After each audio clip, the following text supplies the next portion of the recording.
Imagine a world in which you see numbers and letters as colored, even though they're printed in black, in which music or voices trigger a swirl of moving colored shapes, in which words and names fill your mouth with unusual flavors. Jail tastes like cold, hard bacon, while Derek tastes like earwax. Welcome to synesthesia, the neurological phenomenon that couples two or more senses in 4% of the population. A synesthete might not only hear my voice, but also see it, taste it, or feel it as a physical touch. Sharing the same root with anesthesia, meaning no sensation, synesthesia means joined sensation. Having one type, such as colored hearing, gives you a 50% chance of having a second, third, or fourth type.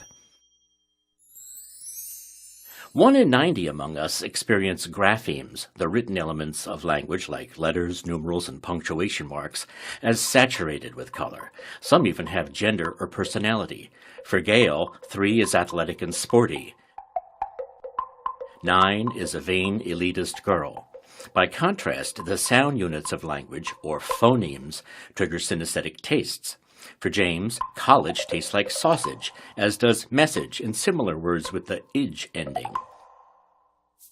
Synesthesia is a trait, like having blue eyes, rather than a disorder, because there's nothing wrong.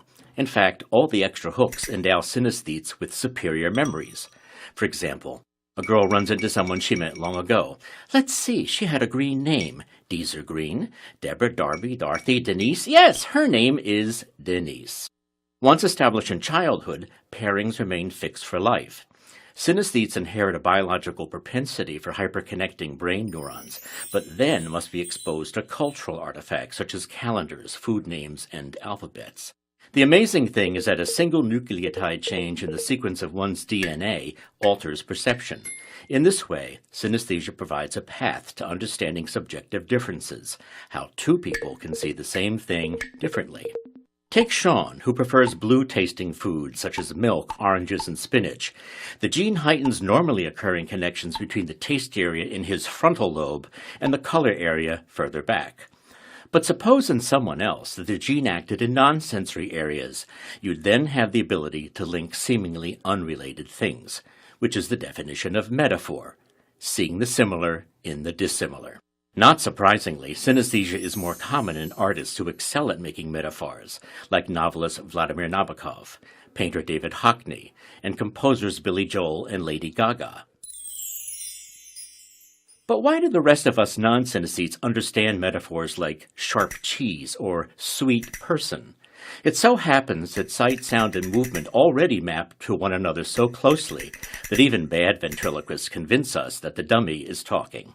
Movies likewise convince us that the sound is coming from the actors' mouths rather than surrounding speakers. So, inwardly, we're all synesthetes, outwardly unaware of the perceptual couplings happening all the time. Crosstalk in the brain is the rule, not the exception. And that sounds like a sweet deal to me.